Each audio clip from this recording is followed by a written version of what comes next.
So good evening, ladies and gentlemen. So today we move to layer 4 of the OSI layered model. It's called the transport layer. So we want to see the protocols really that work or operate at the transport layer.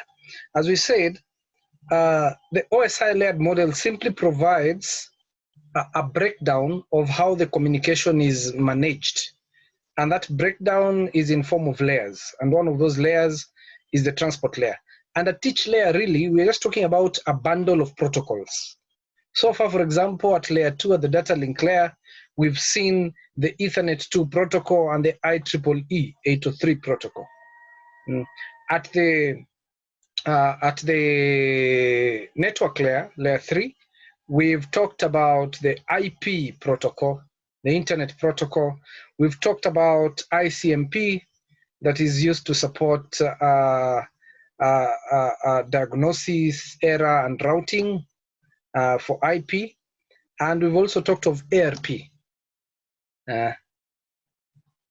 So it's simply, at every layer, we just have a bundle of protocols. Now, in the transport layer, we have two protocols, what we call TCP, Transmission Control Protocol, and UDP, User Datagram Protocol.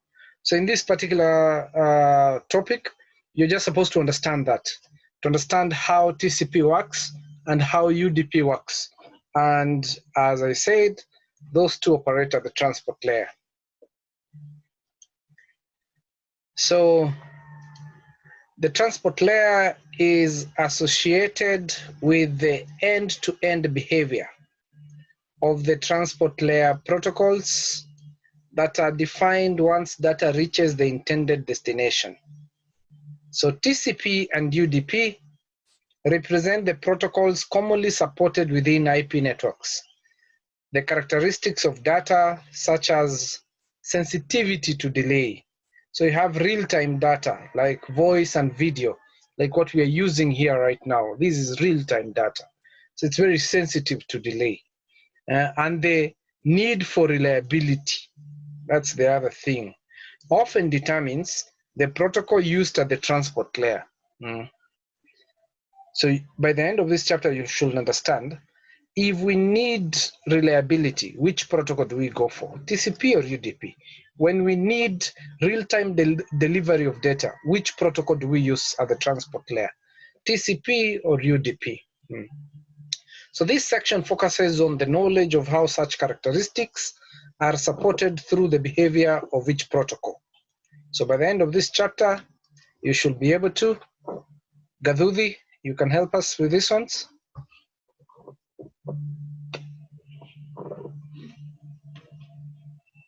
Upon completion of this section, yes, you'll be able to describe the common difference between TCP and UDP. 2, describe the form of data to which TCP and UDP are applied. yes. 3, identify well-known TCP and UDP based port number. Asante sana. So the very first protocol we're going to learn about here is what we call the Transmission Control Protocol, commonly referred to as just TCP. So TCP is most of the time referred to as a connection-oriented protocol. Connection-oriented protocol. Reason being, you have to form a connection. You have to establish a connection before you transmit data. And this connection, we are talking about connection between the sender and the receiver. So you need to form a connection. On the other hand, when you talk of UDP, we're going to call it connectionless oriented. Because with UDP, you don't need to form a connection. You can just send the data. Then itafika kama itafika. So you don't need to establish a connection. Now, This particular capability of TCP needs that the source and the destination must exchange some packets in order to establish the connection before data is sent. So if host A and host B needs to communicate here, they first need to form a TCP connection through a process we call the three-way handshake, which we are going to see in the coming slides. Okay.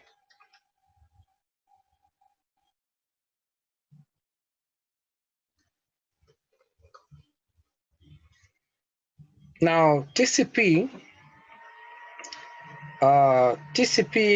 uses what we call ports.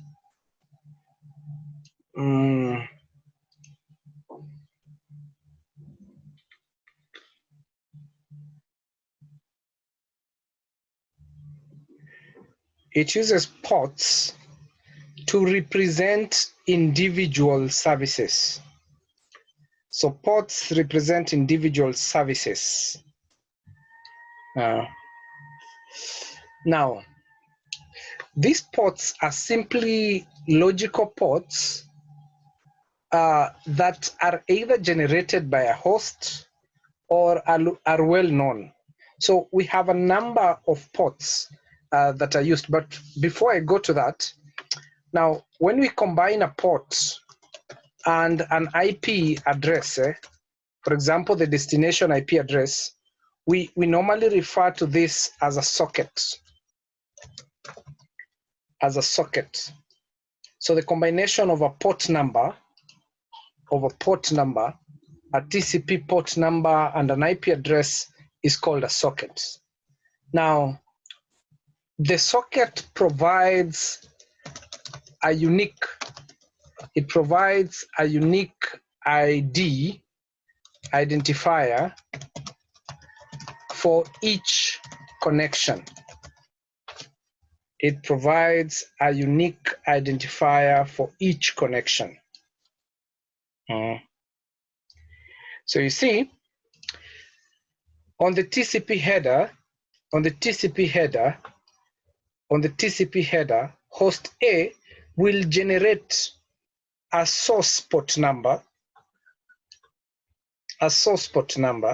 Then this host A also will know the port number of the server that it wants to access. For example, here it has used port number 80, which I'm going to explain. So it's called a well-known port for HTTP. And as you can see, this is a HTTP server.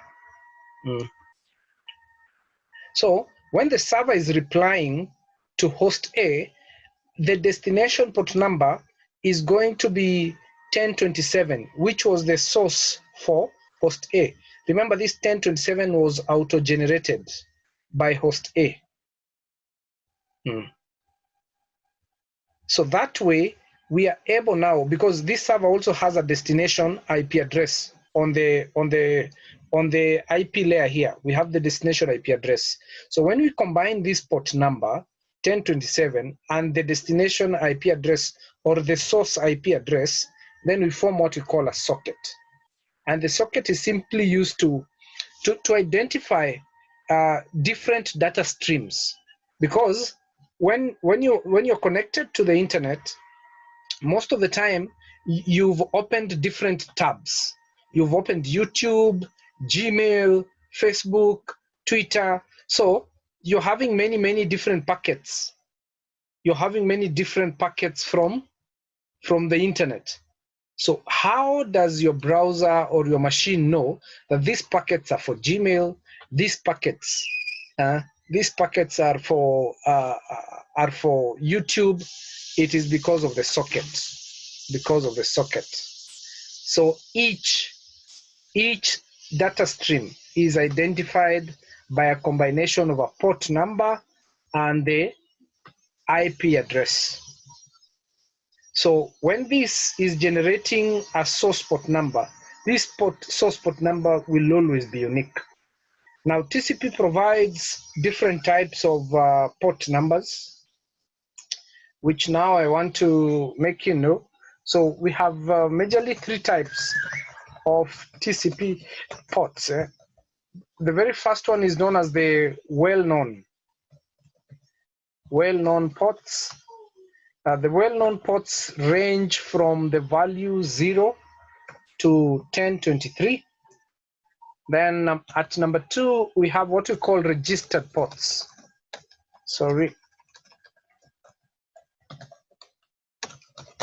Registered ports.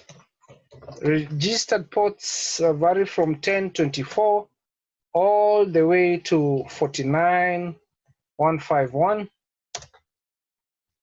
And lastly, we have what we call dynamic ports. Dynamic ports, on the other hand, vary from 14152 all the way to 65535. Now, let me explain each of these ports so that you understand them. Now, you remember I talked of IANA, Internet Assigned Numbers Authority, or Internet, I can't remember very well. But IANA manages what we call the well-known ports and the registered ports.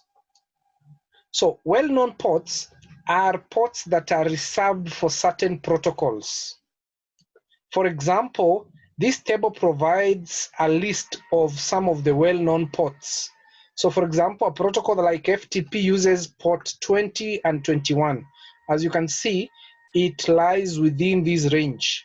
HTTP servers use port 80. Telnet use port 23. SMTP use port 25, and so on and so forth.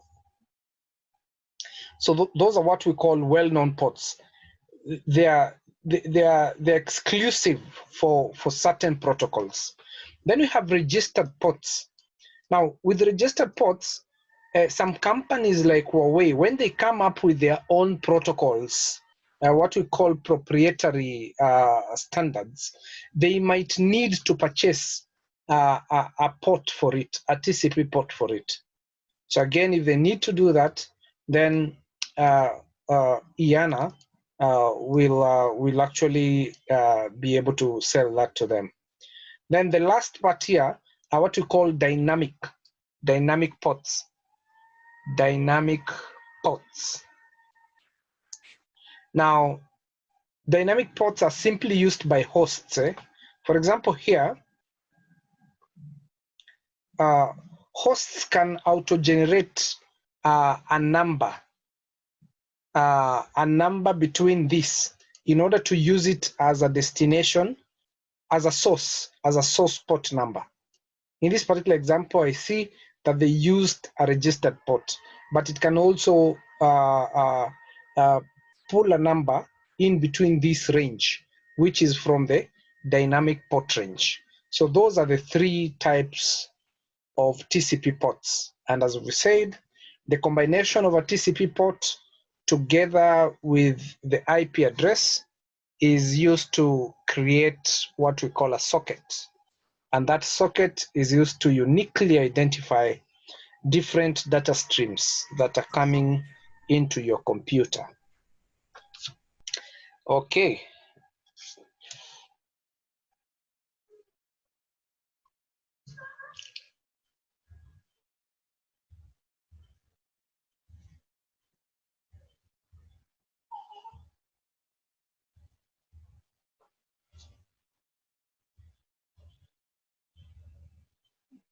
So we move on. So this is the TCP header.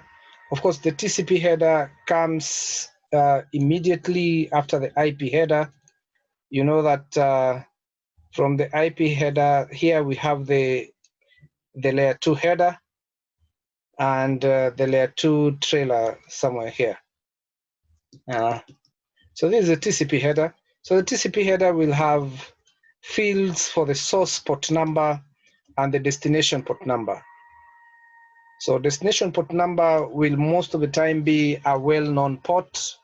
Source port number can either be a private port or the other type of port. Then we have what we call the sequence number. The sequence number and the acknowledgement number. Now, TCP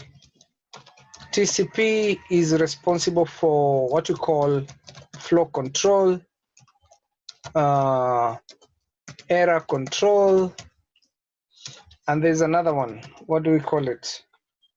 Flow control, error control, segmentation, and segmentation. Thank you very much. Segmentation.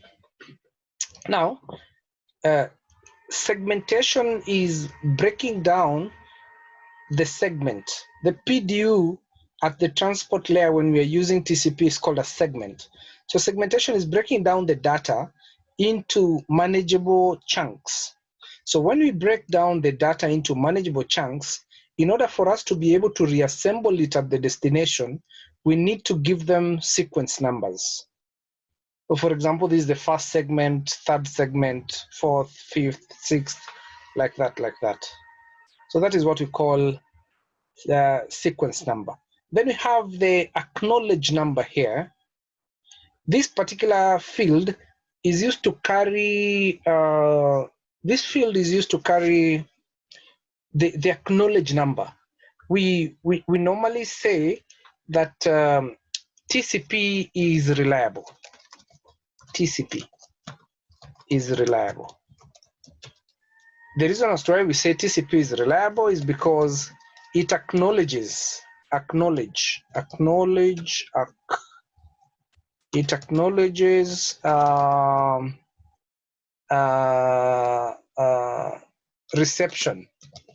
reception of segments or packets. So the destination will always acknowledge that, hey, I have received this, I have received that. Then we say that UDP is not reliable. Why? Because with UDP, segments or what we call datagrams are not acknowledged. They're not acknowledged. So we can't really know ni nini ilifika na ni nini haikufika. So that's another difference between UDP and TCP. So TCP, UDP haitakuwa na hii field ya acknowledgement number like that. Okay. Then TCP again uses what we call code bits. These are called code bits. So they can either be set or unset, be a 1 or a 0. So they're called code bits. Code bits. Let me just clear my. Okay. So TCP code bits. So we have several TCP code bits. Also, I didn't talk about the other flow control. So I'm going to talk about flow control and error control a little bit later when we look at how the acknowledgement works. Okay, and windowing. So we have some code bits. For example, the URG that you're seeing there, it's called the agent bit. And this agent bit is used for notifying the receiver of actually the urgency of that particular data.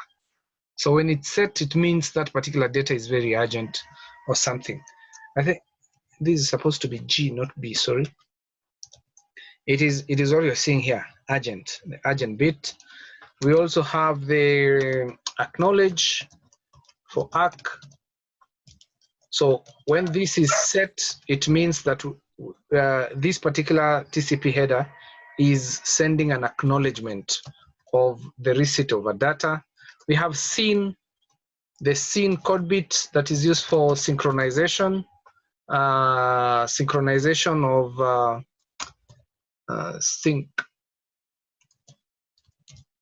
synchronization of what we call sequence numbers. Sequence numbers. So that is what we call the SYN for synchronization. We also have other code bits like the FIN that really in full that is simply finished or something, which is used to indicate that no more data is to be received from the sender. No more data needs to be received from the sender. Other important ones, so far we looked at urgent, acknowledge, FIN, and SYN. We also have the PSH, which in full really is push. Push is used for data forwarding. And you can also read about the other ones. So those are some of the code bits that TCP uses in order to ensure reliable end-to-end delivery of data. Then we have the header length field here, which is simply used to say the length of that particular TCP header. At minimum, it can be 20 bytes. At minimum, it can be 20 bytes. So the padding field here is used to fill this header with zeros in case it has not gotten to the minimum size there. Remember, this is an overhead. Then you have the window. The window field. So the window field, as we're going to see, it is going to carry the amount of data that you need to receive before you are able to acknowledge, to send an acknowledgement. So we're gonna see how that works in a short while. And we also have the checksum that is again used for the checksum is used for the integrity of the segment. So let's look at how the TCP connection is actually established. So as you can see here, the TCP connection is established. Can you hear me, guys? Am I still on? Okay. Yes. So a TCP connection is established after what we call a three-way handshake. A three-way handshake. So this is what we call a three-way handshake. We call it three-way because we have the first part there, the second part, and the third part. So it's commonly referred to as a three-way handshake. Now, let me explain that with what we call the TCP states. So we have what we call the listen state. The listen state. Then the next one is called the SYN sent state. Then we have the SYN received state. And lastly, we have the established state. So you need to understand each of these states from this particular example here. Now, for example, this is a Facebook server A here. Then this is your laptop. So before you are able, before you can be able to download your content from the Facebook server, a TCP connection has to be established. Now, this server has been configured to wait for a TCP connection from remote hosts.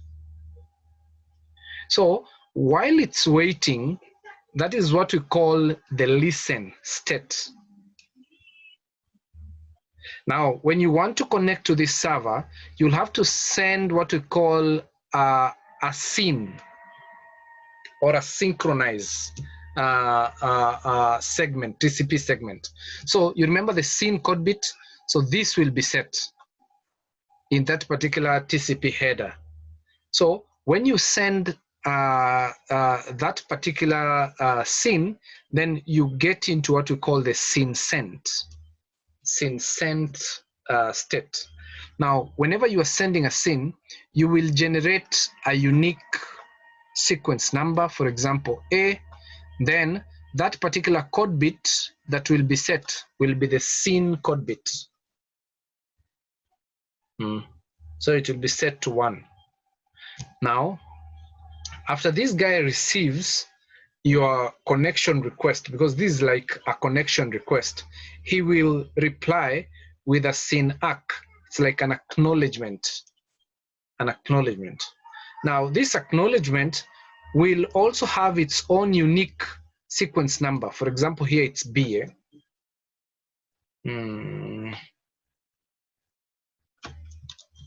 So here we're having B as the sequence number. Then it will also have an acknowledgement number. You see this one? And now with the acknowledgement number will usually be this.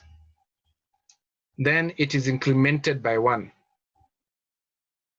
So that is how it generates the acknowledgement number, by incrementing the sequence number of the request by 1. So that's the acknowledgement number.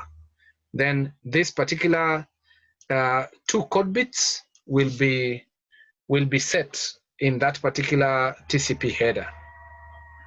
So once this guy receives this particular request, he will enter now into the SYN received state. Then when this guy receives the acknowledgement, he also enters into SYN received at this point, SYN received. Then this guy now will send a third packet to acknowledge that it has received the acknowledgement from the server. So again, the sequence number here will be incremented by 1. You remember here it was A, so now it is A plus 1. A, here A plus 1. Then the acknowledgement will be the sequence number of the server incremented by 1, like that. Then which code bit will be set? The acknowledge code bit. So once the server receives this particular acknowledgement, they now can be able to exchange data, and that particular state is what we refer to as the established state. The established state. So please remember, for TCP, they must first establish a connection between the sender and the receiver, and how they do it is using the 3-way handshake. When they use a 3-way handshake, they exchange several TCP segments and undergo through several states, which we've just looked at.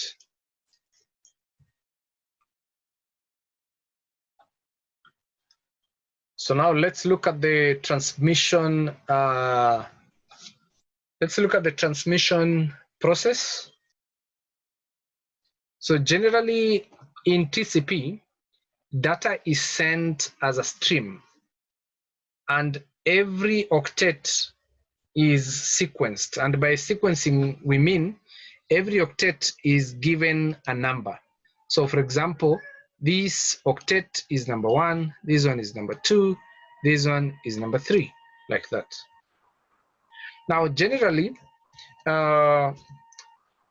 you would think, remember we said that this one, TCP transmission, is reliable because we acknowledge every packet. But now we don't actually acknowledge each. We don't acknowledge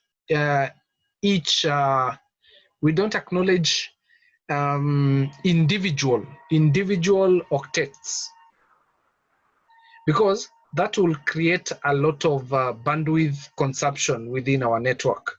So what we do is that TCP, how it works, it actually acknowledges a group.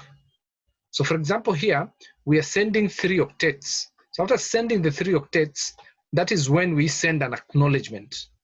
When we send the acknowledgement, we update the acknowledgement field with the value 4. Where do we get 4?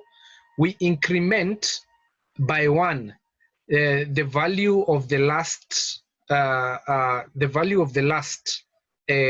octet that we received. So that is how we are able to acknowledge 4 like that. Now, in this second example here, in case one of the octets fails to arrive to the destination, in case one of the octets fails to arrive to the destination, we will send the same acknowledgement with the value from where it's supposed to start. So when we acknowledge 4, it means we've received 1, 2, 3. So we need this guy to send us 4, 5, 6. So once this guy receives that, they are going to resend the whole group again, 4, 5, 6. So that is how TCP works.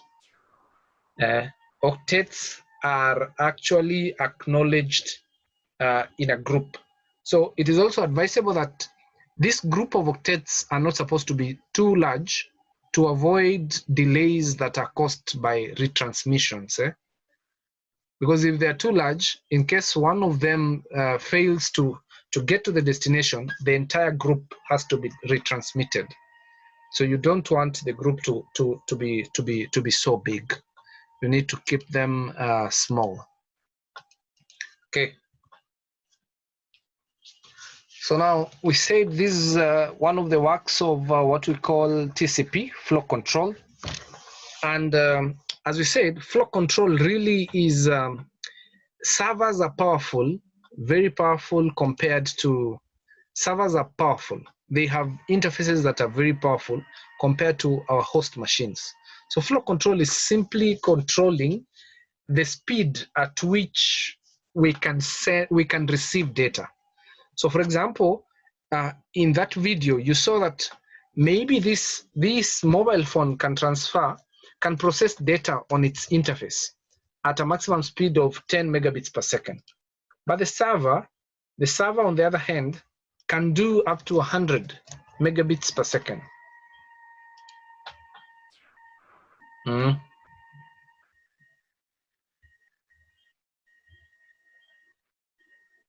So how does flow control really work? Now, during the TCP three-way handshake, these two machines will agree on what we call a window. So a window is the maximum amount of data you can send before you now have to wait for an acknowledgement or something.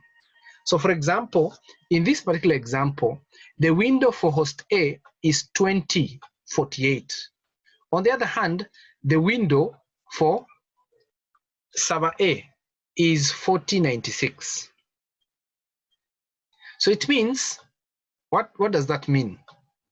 If we send this amount of data, this guy has to send an acknowledgement that they have received, like that. So as you can see in this example, we are sending 2 segments, 1024, 1024. So 1024 plus 1024 is actually 2048. So once the server receives that window, it needs to send an acknowledgement. Now the acknowledgement will have a value which will be the total amount of data we've sent incremented by 1. So we've sent 2048, 1024 plus 1024, so plus 1. So the acknowledgement will be incremented by 1. So again, we send 1024 and 1024. This guy has to send an acknowledgement, and now the acknowledgement number will be the total number we've sent incremented by 1. So far we've sent 1024 plus 1024 plus 1024 plus 1024 plus 1. It should give us 4097, like that. So that is how it is able to do flow control, because you have to wait, and you have to be able to not send packets that are bigger than the recommended window that you've been given by your peer device. Okay. So on the other hand, once you're done with once you're done using, for example, Facebook, you'd need to end the connection. So to end the connection, we use what we call the fin, the ACK, the fin and the ACK. Fin is finished. So the finished code bit and the acknowledged code bit. So host A wants to disconnect from server A, they'll send the fin. So they'll send a TCP segment with the fin bit set. Then when this guy receives it, they're gonna send an acknowledgement. After sending the acknowledgement, they also have to send a fin request. Now, once this guy sends the fin request, this guy is going to also send an acknowledgement. Now, after sending that acknowledgement, it's gonna wait for some time before now it transits, before it closes that particular connection. So you're seeing this from the time we are sending to the time we are closing. We are taking some time. That particular time is called is managed by a timer. So we have a TCP timer, which is called is it the maximum segment?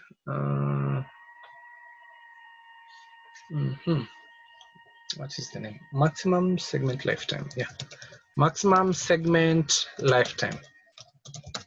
Maximum segment lifetime timer. So this timer is usually by default 2 minutes. 2 minutes. And now, really, for us to now close, after sending the acknowledgement, for us to close, we have to wait 2 times the MSL. So in total, really, we have to wait for about 4 minutes. So you can ask why. Why do we wait for all that amount of time before we completely close the TCP connection? So that time is the time, we wait for that time to ensure that this acknowledgement packet has indeed reached the server. So that is why we wait for 2 times the maximum segment lifetime timer before we now close our connection. But immediately the server receives this particular acknowledgement, they'll close. But for us, we have to wait, because these needs to close first before we close, something like that. Okay. So as a reading assignment, make sure you go through this part of the notes and find out the steps they go through before they are now before they reach now into the closed state. So that is it. That is it about TCP. Now let's look at UDP. UDP is quite short. Haina story mingi. Haina story mingi UDP. So with UDP, number 1, you don't need to set up a connection. So UDP, as you can see, UDP based data is sent without establishing a connection. So just the same way you can send a letter to someone. You simply send. If they get the letter, they'll reply. If they don't, well, that's a story for another day. So that's UDP for you. You can think of TCP as you calling someone. You see, you have to dial, they have to be on, form a connection, then you begin your conversation. But letter sending, you can just send a letter. If you don't get a reply, you can send another one and another one and another one. If you don't get a reply, maybe your letter is getting lost, or this person simply doesn't want to talk to you. So that's UDP. Now UDP has several advantages over TCP, and equally it also has several disadvantages compared to UDP, compared to TCP. So let's say UDP merits. So one of them is that it has a minimal overhead. You remember what you call the overhead, So when we were looking at TCP, tuliona TCP iko na 20 bytes.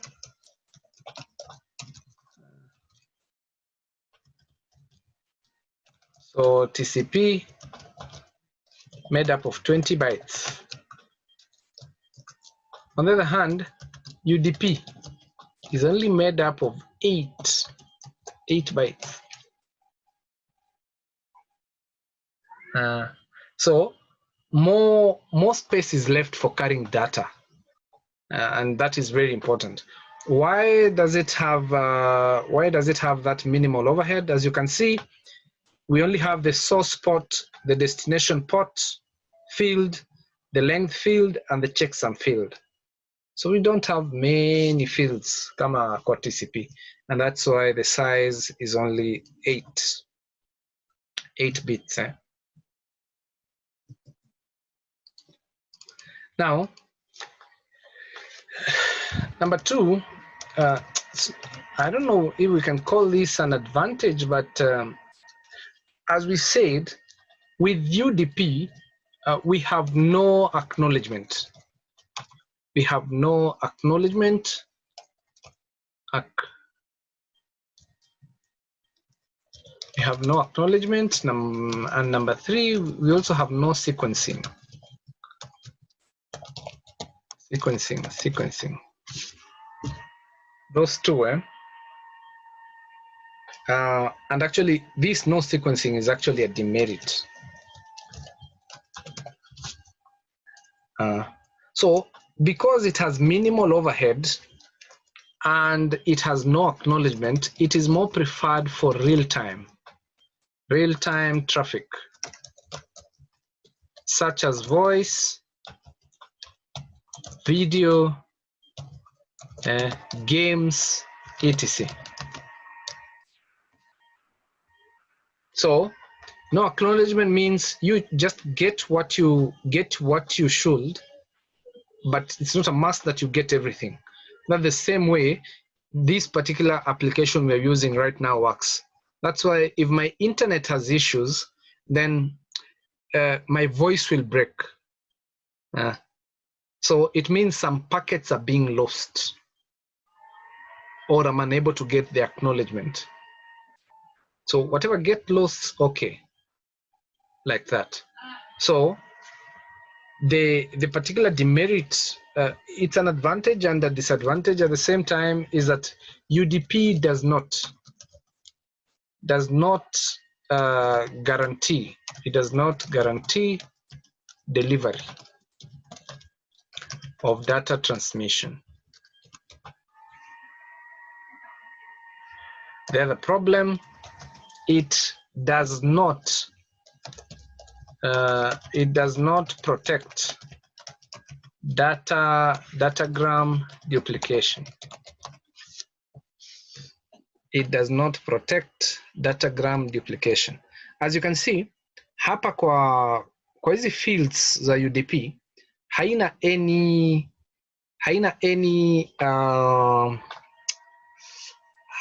field ya sequencing.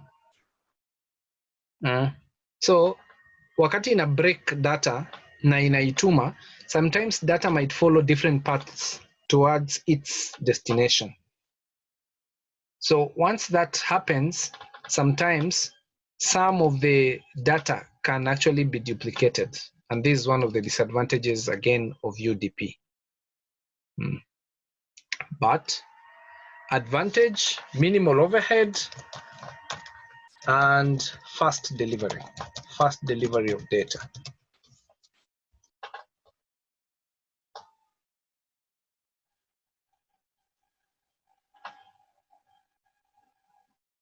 So I hope that is clear.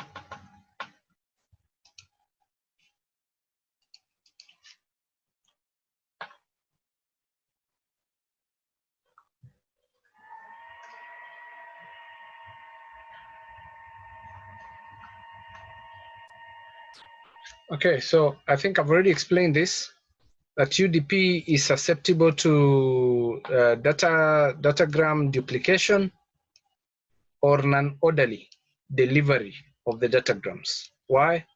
Because it doesn't have sequence numbers, and therefore packets might follow different paths, and sometimes we might have duplication of packets as they go towards the destination.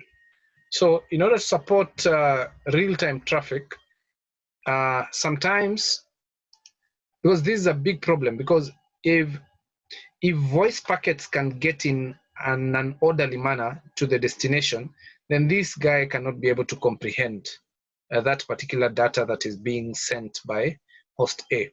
So most of the time, to make UDP more reliable, it uses a protocol called real-time transport protocol,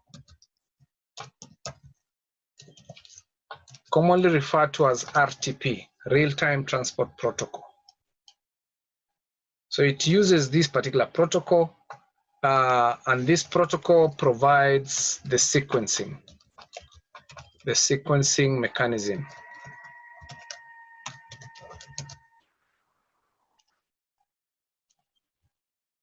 In particular, using timestamps. So, of course, when we are sending frames from this particular interface, we are sending them in the correct order, and therefore, every time that that datagram is sent, the number of seconds, a timestamp is the number of seconds since I think 1970, midnight 1970 or something. So the number, that number will be unique for each of the octets that is being sent. So that way, with that, when they get to the destination, even though they might come in different orders, this guy will be able to reassemble and reorder them. So don't forget that UDP uses RTP to make it more reliable. So again, we say this, that we have no acknowledgement. We have no acknowledgement of packets, and therefore sometimes one of the disadvantages is that we can have packet loss. And once we have packet loss, it will not be retransmitted. However, this is beneficial for delay-sensitive data, such as voice and video.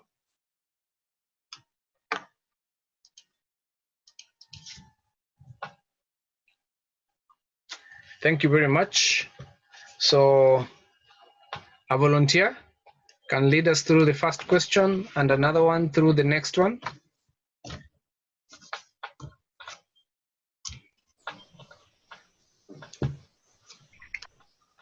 Are you there, guys?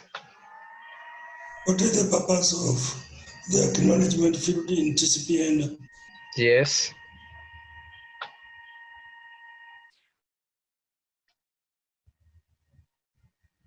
So what is the purpose of the acknowledgement field?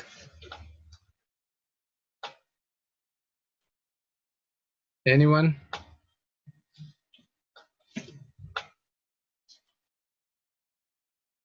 Yes, Moro.